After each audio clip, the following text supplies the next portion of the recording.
The village of Otterho was known for its peace. Farmers went to their farms every morning. Women sold food in the market. Children played by the river without fear. Nothing ever happened in Otterho that people would talk about for long. Until the day Onomi arrived. Nobody knew where she came from. She did not greet anyone or ask for permission. She simply walked into the market one hot afternoon, carrying a small basket of beads. She was tall, her skin smooth, her face calm and beautiful. But it was not her face that stopped the market. It was her nyash. As she walked, men froze. A farmer carrying cassava dropped his load and followed her without realizing it. A trader abandoned his stall. Even married men forgot their wives and children. Their eyes followed her waist as if it had tied them with rope. The women noticed immediately. They hissed, adjusted their wrappers, and stared at their husbands with anger and shame. Children whispered among themselves, wondering who this woman was and where she came from. Onome spread her cloth in the middle of the market and arranged her beads neatly. Red, blue, white. They shone under the sun.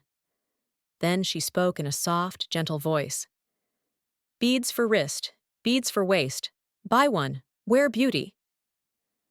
That was all she said. Men rushed her like hungry dogs. Some bought beads they did not need. Some pretended to choose, just to stand close to her. One man sold his goat that same day to get money. Another borrowed cowries, promising to pay later. The market went quiet. Women stopped calling customers. Traders forgot their prices. All eyes were on one woman.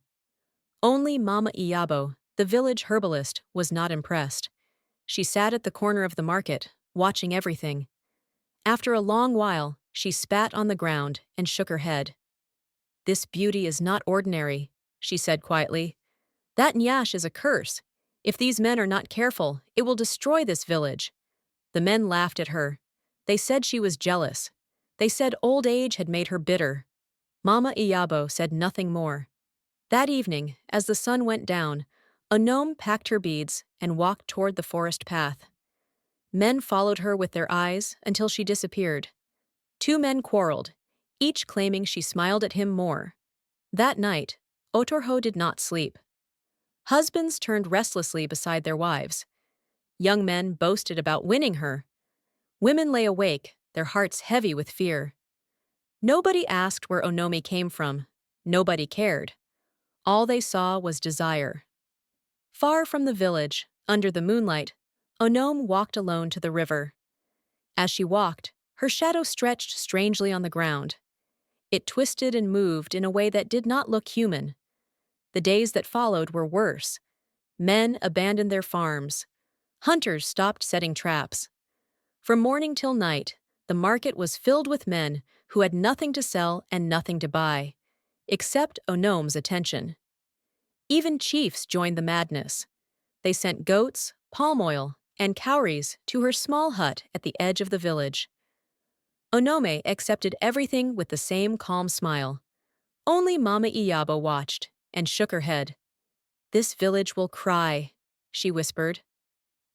One night, a young man named Ovi decided to follow Onome. He had noticed that every evening she went to the river alone. When the moon rose high, he hid behind a tree near the riverbank. He saw her kneel by the water and wash her face. Then the water changed. Her reflection stretched unnaturally. Her shadow twisted like a snake. Horns slowly rose from the reflection's head. The woman in the water was no longer human. Onome began to whisper words Ovi had never heard before. The river rippled as if it was answering her. Fear entered Ovi's bones. He ran back to the village and burst into the beer hut, shouting that she was not human, that she was a beast. The men laughed at him. They beat him and called him jealous and mad. His mouth bled, but he kept shouting the truth. The next morning, Onome returned to the market as usual, smiling, calm, beautiful. Ovi sat at a corner with swollen eyes. Nobody believed him. And when Onome lifted her face to smile at the men, her lips stretched just a little too wide for a human being, because that night another man would follow her to the river, and this time, someone would not return. That night, the village of Oterho slept with one eye open. Ovi's blood had dried on his lips, but his words were still fresh in the air. Some people laughed them off in the daytime, but when darkness came, fear entered their hearts quietly. Doors were shut earlier than usual. Women pulled their children close. Even the bravest men avoided walking alone.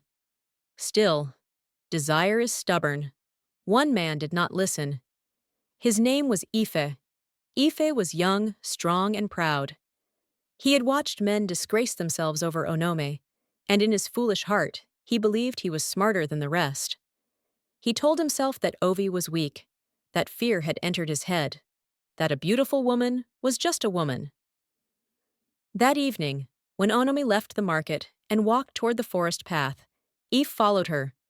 He kept his distance at first, hiding behind trees, stepping only when she stepped. The moon was bright, lighting the narrow path toward the river. Crickets sang loudly, but the sound could not cover the pounding of his heart. Onome did not turn back. She walked calmly, as if she knew she was not alone. When she reached the riverbank, she stopped. The water was still, dark, and deep. Onome knelt slowly and removed her beads, placing them carefully on a stone.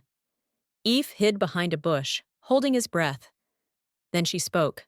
Not loudly, not softly, but clearly. You can come out now. Aoife froze. His legs refused to move. Onome did not turn her head, yet she smiled. I said, come out. Fear shook him, but pride pushed him forward. He stepped out of the bush, forcing a laugh, pretending to be brave.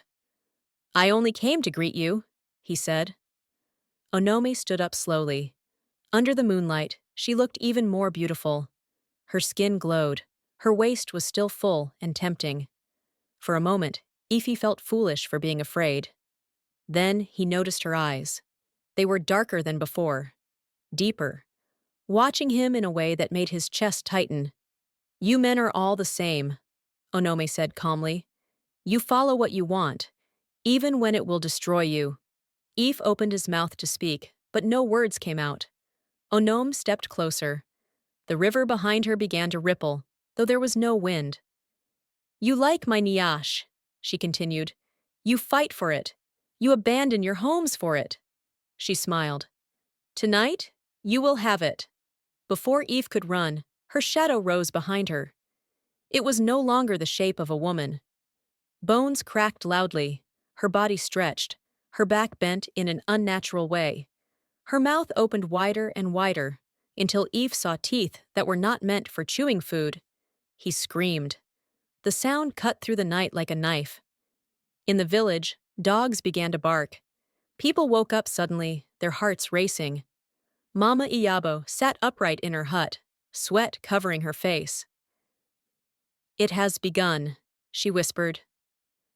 By morning, Eve did not return.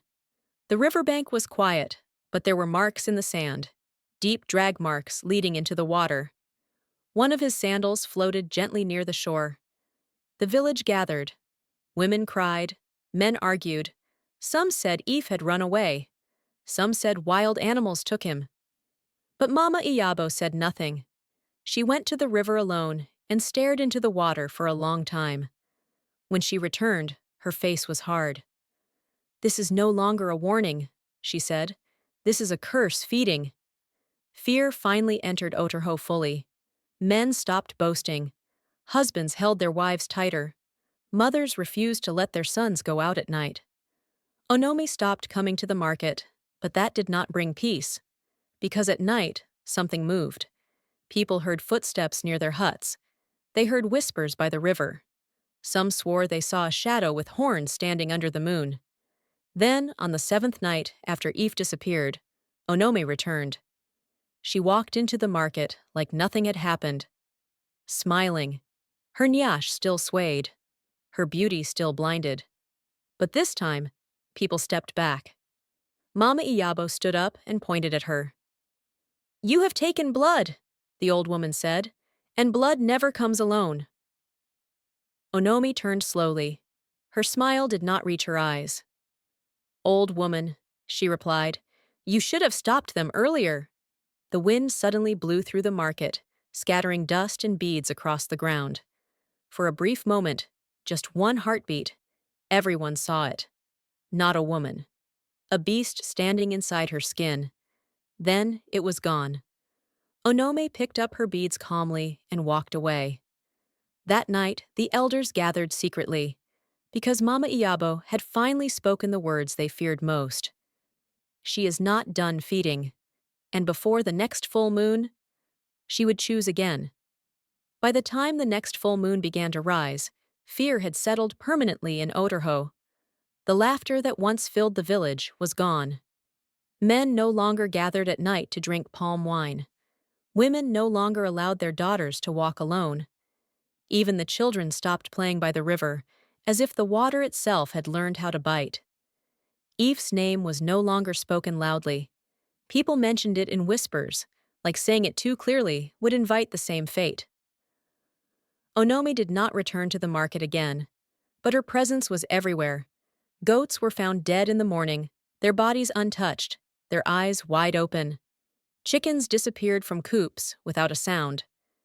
At night, something heavy walked around the village, its footsteps slow and deliberate, as if it was counting huts.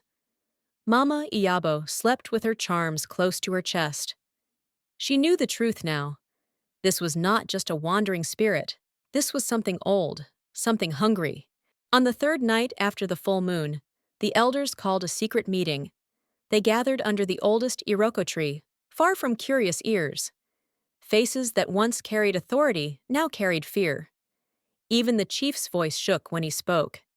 "This thing is feeding on our men," he said, "and we have done nothing." Mama Ayabo stepped forward. "She did not come here by accident," she said. "Onome was invited by desire.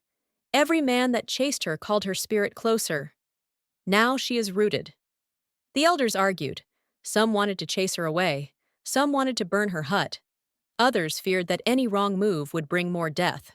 Finally, one elder asked the question everyone was avoiding. "What is she?" Mama Iyabo was silent for a long moment. Then she said, "She is a river-bound eater, a spirit that wears beauty to harvest lust. The more men desire her, the stronger she becomes." A heavy silence followed. "Can she be stopped?" the chief asked. Mama Iyabo nodded slowly. "Yes, but the price will not be small." That same night, Mama Iyabo went to the river alone. She carried chalk, bitter leaves, and a calabash tied with red cloth. She drew symbols in the sand and called the old names that had not been spoken for years. The river answered. Its surface trembled, and a cold wind blew through the trees. Mama Iyabo's face tightened. "She has crossed the line," she whispered. "She has eaten human flesh." From that moment, strange things began to happen. Men started dreaming of Onome. In their dreams, she called their names softly, promising pleasure, promising power. Some woke up sweating, some woke up smiling. One man packed his bag in the night and walked toward the river, claiming Onome had chosen him. They found his footprints in the morning. Only the footprints. Panic spread. The elders agreed to perform a binding ritual before the next moon cycle ended. But for it to work, Onome would have to be lured to the river during the ritual night. And there was only one way to do that. "She will only come for what she desires," Mama Iyabo said. "A man who truly wants her and is willing to stand as bait." Silence fell. No one volunteered. Men lowered their heads. Some clutched their wives. Some suddenly remembered important journeys they had to take. Then a voice spoke from the back. "I will do it." It was Ovi. The same Ovi they beat. The same Ovi they mocked. The same Ovi who first spoke the truth. The elders protested, but Mama Iyabo raised her hand. "He has already seen her true form," she said, "and she has already marked him." That night, Ovi sat alone in his hut, sharpening a small knife Mama Iyabo had given him. It was not for fighting. It was for blood. Before dawn, Onome appeared at his doorway. No footsteps, no sound. just her voice. "You survived," she said softly. Ovi looked up. Her smile was calm, patient. "You will come with me tonight," she continued. "The river is waiting." Ovi's heart pounded, but he nodded. As Onome turned and walked away, the moonlight touched her back. And for a brief moment, her shadow lifted its head and smiled. That night, the village of Otterho held its breath. The moon was full, round, and bright, hanging in the sky like an unblinking eye. No drums sounded, no dogs barked. Even the insects seemed to know that something dangerous was about to happen. Ovi walked toward the river alone. His steps were slow, heavy, but steady. Mama Iyabo had marked his chest with white chalk and tied a thin red thread around his wrist. She had warned him not to look back, no matter what he heard, no matter what he felt. "Once she smells fear," she said, "she will not let you go." Behind him, hidden among the trees, the elders waited. Mama Iyabo stood inside a wide circle drawn with ash, bitter leaves, and broken cowries. The air around her felt thick, like something unseen was watching. At the riverbank, Onome was already there. She stood barefoot at the edge of the water, her reflection trembling on the surface. Her beads lay neatly beside her, as if she had prepared for this meeting long before it was decided. "You came," she said softly. Ovi nodded, forcing his legs to remain firm. "You men always come," Onome continued, "even when you know you shouldn't." She stepped closer. The smell of the river mixed with something darker, something old. Ovi felt his chest burn where the chalk rested. "You desire me," she whispered. Before he could answer, the water behind her began to move. Slowly, deliberately, Onome's shadow stretched across the ground, longer than her body, wider than a human shape. Her waist began to shift, her back bending unnaturally. A low sound escaped her throat, not a voice, not an animal, but something in between. Ovi's hands shook. From the trees, Mama Iyabo raised her staff and began to chant. The wind picked up, whipping leaves into the air. The cowries rattled violently inside the ritual circle. "Stand your ground!" she shouted. Onoma screamed. The sound was sharp, angry, and full of hunger. Her skin rippled as if something inside her was trying to tear its way out. Horns pushed forward from her head, half-formed, trembling. Her mouth opened wider than any human mouth should, revealing teeth slick with river water. The river rose, not flooding, not flowing, rising, like it was standing up. "You are too late!" Onome roared. She lunged toward Ovi. The chalk on his chest burned like fire. He fell backward, gasping, as the ground beneath him cracked. Mama Iyabo slammed her staff into the earth, and a blinding flash of light cut through the night. Onome screamed again, louder this time. Her body froze mid-air. For a moment, just one moment, the beast inside her was fully visible. Not woman, not animal. A thing made of hunger, river mud, bones, and desire. Then silence fell. Onome collapsed to the ground, breathing heavily, her body shaking. The river calmed. The wind died down. The elders rushed forward. "It's done," one of them whispered.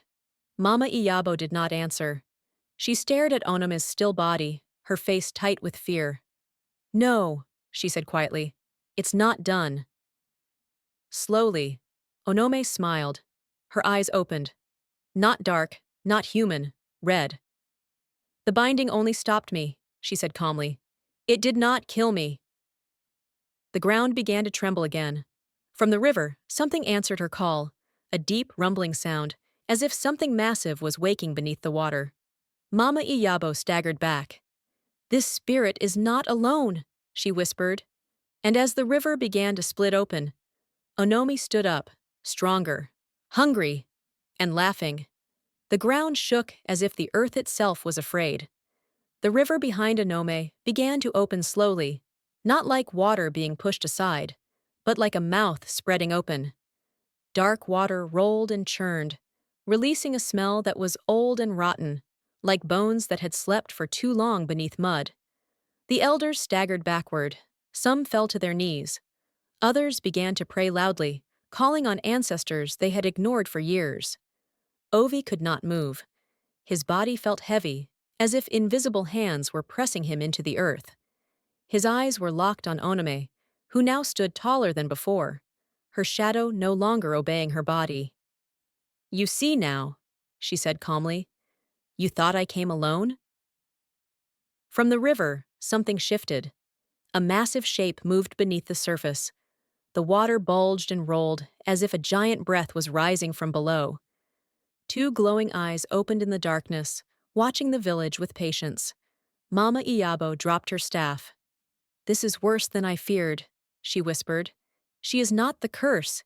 She is the gate." Onomi laughed, a deep, satisfied sound. "For generations," she said, "your village fed us with desire. You forgot the old warnings. You mocked the signs. You taught your sons to chase pleasure and forget consequences." The river roared softly, as if agreeing with her. "We slept," Onome continued, "until you called us back." The elders shook with fear. "What do you want?" the chief cried. Onome turned slowly, her red eyes scanning the crowd.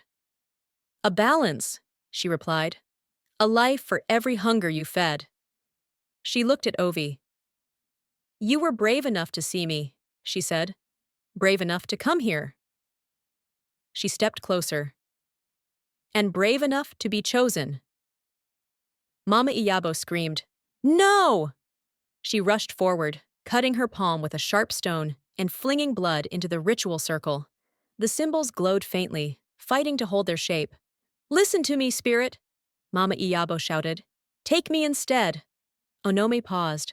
For the first time, something like doubt flickered across her face. The river growled. The glowing eyes beneath the water shifted toward Mama Iyabo. "You?" Onome asked softly. "You who still remember our names?" The ground trembled harder.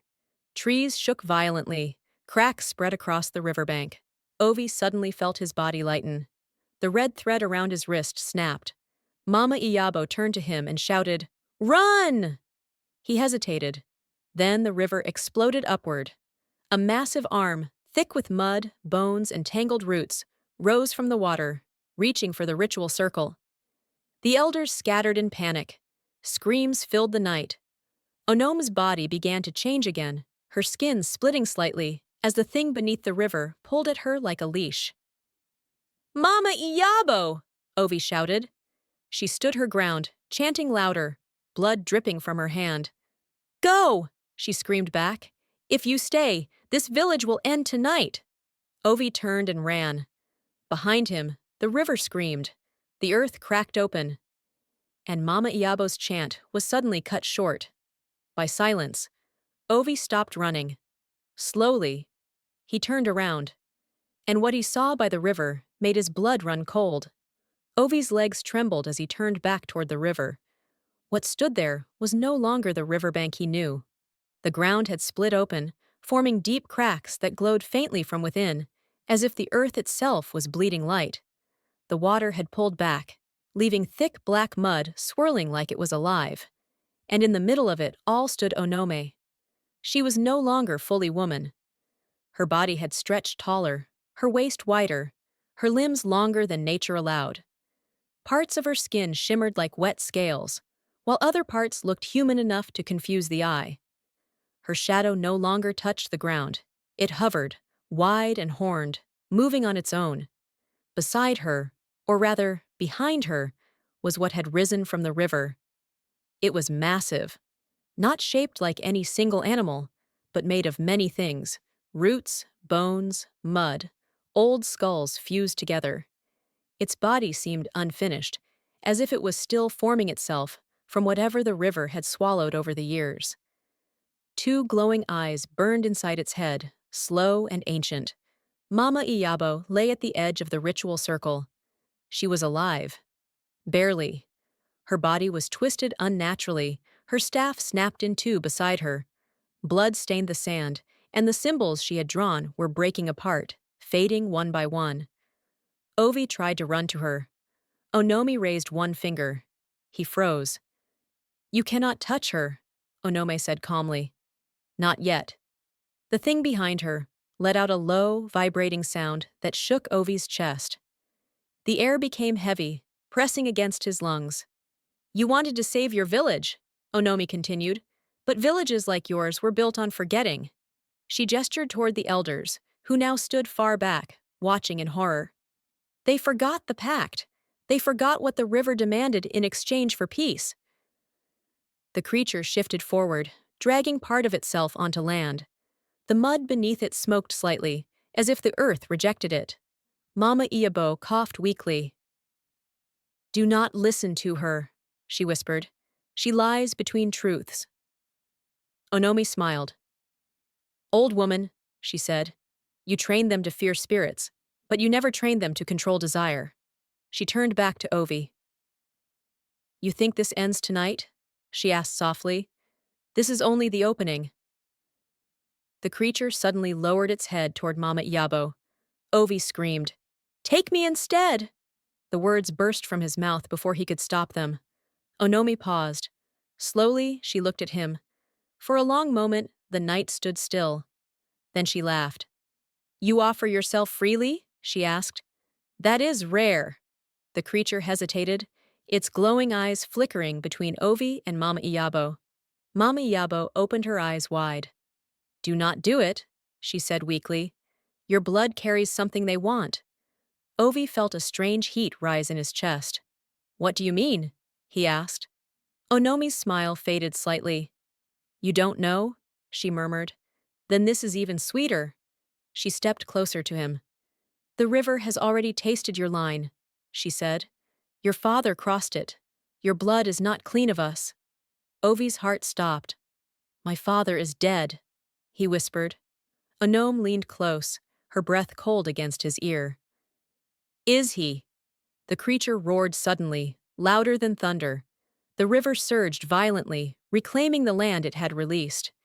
The elders scattered again, some falling, some crying out for ancestors who did not answer. Mama Iyabo's hand weakly grabbed Ovi's ankle. Listen to me, she whispered urgently. If you give yourself, the river will not stop with you. Ovi looked at Onome, at the creature, at the village behind him. The ground cracked again, wider this time. Onome extended her hand toward him. Choose, she said softly. And as the river rose higher, Ovi realized the truth. Whatever choice he made would destroy something forever. Ovi's chest heaved. His legs shook so badly he could barely stand. The creature from the river lurched closer, dragging thick mud and bones behind it, while Onome's eyes never left him, glowing red in the moonlight. Mama Iyabo's weak hands grabbed his arm. Listen to me carefully, she said. You are the last in your father's line. Do you understand? He crossed a boundary, long ago. The river remembers, and so do we. Ovi froze. His father had disappeared when he was very young, leaving only whispered stories of forbidden trips to the river at night. No one spoke of it openly. Ovi had always thought it was just a story, a warning. Now he realized it was true. What do you mean? He stammered. Mama Iyabo coughed, blood staining her lips. Your father made a pact. He promised the river a child of his line would be offered if the village ever forgot. The village forgot. They laughed at spirits. They abandoned the old ways. And now, the debt must be paid. Ovi's stomach twisted. Are you saying, it's me? Onomi stepped closer. He knows, she said, nodding at the creature. Its glowing eyes fixed on Ovi. The mud beneath it bubbled, alive. He has the blood the river hungers for. You are what is owed. Ovi stumbled backward. Panic rose like fire in his chest. I won't, he shouted. I won't let you take me. The creature roared. The river surged violently, spilling over its banks, pulling reeds, fish, and stones into the air. The ground beneath Ovi cracked. His feet slipped in the mud. Mama Iyabo shouted, "There is only one way to survive." Ovi looked at her. "What way?" "The river can be tricked, but it will take a sacrifice," she said, her voice trembling. "A life given willingly can bind it temporarily, but it will demand another. You cannot escape its hunger forever." Onom's shadow stretched across the village square, thick and horned. "Do you see now?" she asked softly. "I am not cruel. I am the law, and the law is simple. Desire awakens us. Blood keeps us alive." Ovi swallowed hard. His mind raced. The villagers were hiding behind broken doors and trees, screaming in terror. The elders were trapped outside the circle, powerless. Mama Iyabo was bleeding, weakened, yet still chanting quietly under her breath. Ovi looked down at his hands. He could feel the heat of life rushing through them. He could feel the truth. If he stepped forward, the river would spare the village for now, but someone would die. Onomi smiled wider, her lips stretching unnaturally. The creature behind her groaned and lifted a massive arm, reaching for the village. Ovi took a deep breath. He knew what he had to do. He stepped forward, the creature's eyes fixed on him. The mud rippled like boiling oil. Onomi's smile turned cruel. He raised his hand toward the river, ready to give himself. Then a voice shouted from the trees, "No! Stop!" It was not Mama Iyabo. It was a woman's voice, strong, commanding, carrying power that even the river seemed to notice. Onomi froze. The creature halted mid-motion. Its glowing eyes flickered. Out of the shadows stepped a figure cloaked in white, moving toward the river as if it were walking through air. A woman, taller than any human should be, her eyes glowing with light, not red, and her hair moving as though underwater. "You will not take him," she said. "Not tonight." Ovi's heart skipped a beat. Onom laughed, a sound that could crack stone. "Who dares?" she hissed. The river swirled violently. The mud rose higher. The village shook. But the figure in white did not stop. She raised her hand, and the air itself seemed to hold its breath. Then, the ground between the river and the village cracked wider, and something began to rise from its depths. Something older, darker, and far larger than the river creature. Ovi's blood ran cold. The figure in white turned toward him. "Run," she whispered, "or everything dies." And as the sky split with lightning, Onom's shadow lifted its head, higher than it ever had, and a scream ripped through the night. The wind screamed through a torho, tearing at roofs and scattering dust across the cracked earth. Ovi's heart pounded in his chest. The figure in white moved slowly, deliberately, toward the river. Her presence was calm, yet heavy with power. Even the river creature hesitated, its glowing eyes flickering in confusion. Onom's red eyes burned with fury, her twisted smile wider than ever. "You dare!" Onome hissed. "You are nothing but a child playing at power." The figure stopped at the edge of the water. She raised her hand, and a soft light spilled from her palm, illuminating the river's edge. The mud and black water recoiled, as though the light itself burned. "I am not a child," she said, her voice deep and echoing. "I am the one who binds what you cannot control." The river surged again, violently this time, throwing mud and debris into the air. The massive creature beneath the surface groaned, twisting, reshaping itself, like something alive from the very bones of the earth. Its glowing eyes fixed on the figure in white, and then on Ovi, as if it understood the line of blood it desired. Onom laughed, sharp and cruel. "You think you can stop me? You are late by centuries." The figure in white did not flinch. She took a step forward, and suddenly the river creature froze mid-motion.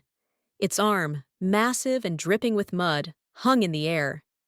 Its eyes glowed faintly, but there was hesitation now, something it had never known. "You have grown strong," Onomi spat. "Stronger than I expected. You were never meant to grow unchecked. the figure replied calmly. She looked down at Ovi. You carry the debt, yes, but you also carry the blood that can close the gate, if you are brave enough to act. Ovi's mind raced. Close the gate? How? He didn't understand. All he had ever wanted was to survive. And yet, now the weight of the village, the river, the creature, and Onome pressed down on him like a stone. Onome's body began to shift again. Her skin split slightly, scales forming across her arms. Horns grew longer, her shadow stretching so far it seemed to swallow the village. Do it! The figure in white said suddenly, her voice echoing in Ovi's ears. Or we all die tonight. Ovi swallowed hard. He looked at the river, at the creature, at the red-eyed Onome, and then at the glowing figure in white. He realized the truth. The figure was not human.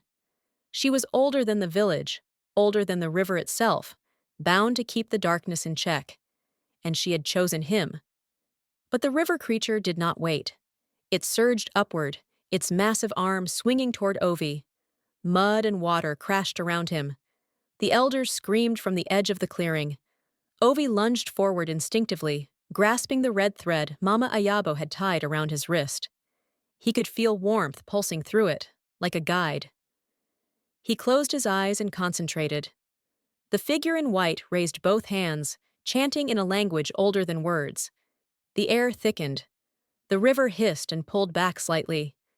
Then Ovi heard Onome whisper, almost soft enough to confuse him. You cannot stop me. Not alone. The ground cracked violently beneath him.